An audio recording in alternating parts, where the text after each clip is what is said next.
Welcome back to another Dodgeball video. If you're new, my name's Brianna, and today we have another video on Playcalling. So if you haven't seen my first video on Playcalling, I'm going to have it linked in the description below. I recommend you watch that one first because this one's going to kind of play off of that or build off of that.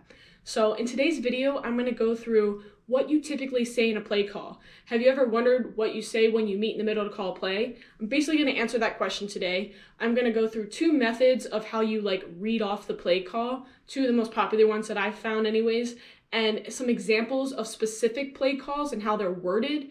And then I'm going to go through pros and cons of each of those two methods. So let's jump right into it. So there are four key components to a play call. The first one being who is throwing. This is obviously the most important. Whether you're identifying one thrower or two throwers or more throwers, you need to identify who is going to be throwing. Two, who you're throwing at.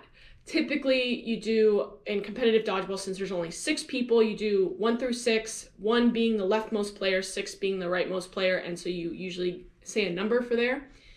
3, are you pump faking? And if so, how many times? There are other more complex things you can include in the play call, but pump faking is a typical one that you're gonna do more often than not. And then 4, what number are you throwing on? Because you don't always wanna throw on 3. Sometimes you wanna throw on 2, sometimes you want one person to throw on 3 and the other person to throw on 4, so you need a way to identify that number. And now, every time you call a play, you're not gonna include all 4 of these things, but these are the 4 most popular, typical things that you're going to include in a play call. So there are 2 popular methods of including these 4 components. So one is being literal about all of those things when you do the play call, and 2 is having a code word to do the play call. And there are other methods to doing play calls and whatnot, but these are the 2 most popular ways that I'm going to break down today. So let's do a couple literal play call examples. So one example would be lefts go left on 2. So this is a quick way of saying lefts throw at the left corner on 2. So it usually is you would have 4 balls for this, and so the 2 most players on the left know that they're the ones that are throwing, everyone on the right is holding, and they're throwing at the left corner on 2. Very simple, very quick. Notice how fast I said it, so you're able to get the play call off in a second or 2. You even have enough time in there to repeat it and still get to the line with plenty of time. And you also notice I didn't include any information about pump fake, or I didn't say delay or any of that. That's all stuff you can sprinkle in there too, but this is just a quick way of including the important 3 out of the 4 components in the play call. So let's do another example play call. This one's going to be a little more complicated. Middles at 3, pump on 2, throw on 4. So personally, I wouldn't actually call a play like this. It's a little too complicated. It's too many numbers. People are gonna mix up a number or whatever. But I just wanted to include it as an example with all 4 components. So middles at 3. So the 2 middle players, again, this is a 4-ball offensive play. So the left and right corner are gonna hold. The 2 middle players are gonna throw at 3. So that would be the 3rd player from the left.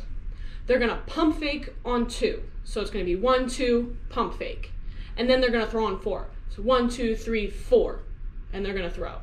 So that's, again, a more complicated way of calling plays, but it gets the idea across, and you're being very literal, so people don't have to guess.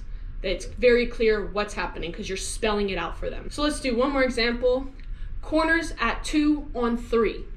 So again, pretty straightforward. The corners are throwing at 2, which would be the 2nd player from the left, on 3. So this would be an example of a great angled throw where you're throwing at a point. It's harder to block. Again, it's very quick. You could repeat that call very easily and still get to line with plenty of time. And there's only 2 numbers in there, so it's less likely you're gonna mix them up, and it's less likely that you're gonna forget what's what. Corners at 2 on 3, simple. So what are some pros and cons to literal play calling? So one is it's easy to remember because you're being literal. You don't have to memorize anything. So if you were to have a player sub on your team, they don't have to memorize any plays. You can just use your literal play calling and they'll know when they're supposed to throw and when they're supposed to hold. Another pro is that you're less likely to have the wrong person throw because it can be very clear who's throwing. Lefts are throwing, well, the right corner is probably not going to mistake that for them needing to throw.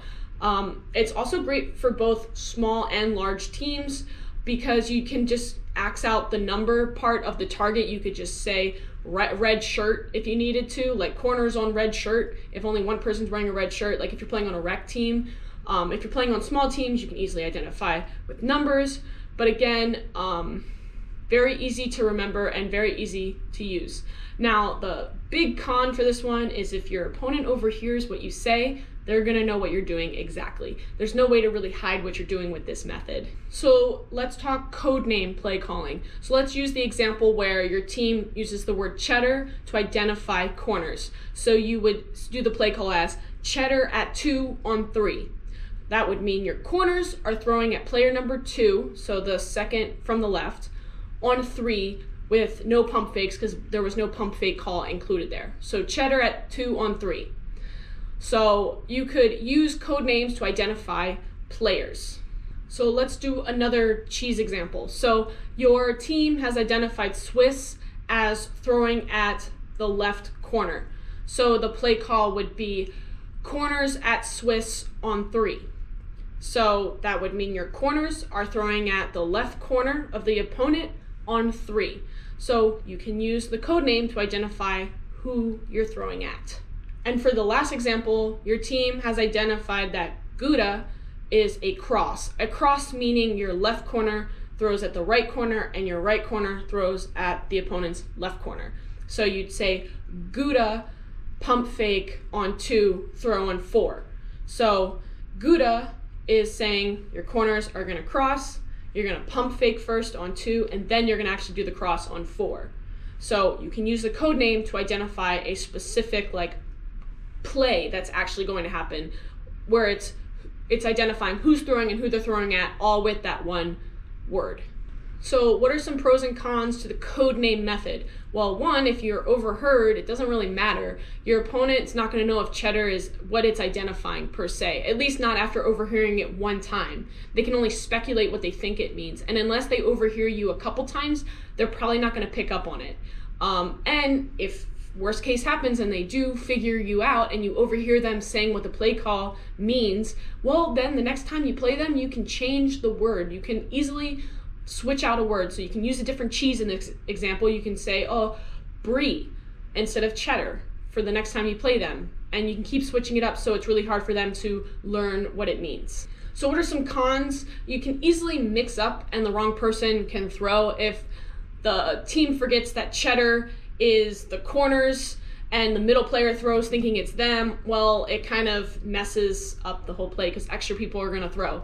The other con is you need to memorize the plays, so it's definitely not something you're going to be able to do with a rec league pickup team. This is definitely for use for a specific traveling team, a specific team that you play with all the time. Like if you're a competitive team that you go to all these different tournaments with, then that's what you're going to use these code names for. Like any pickup mishmash team, you're not going to be able to use these. So personally for me, I typically use a mix of literal and codename play calls. Usually most of my play calls for my teams are literal with 1 to 2 codename play calls.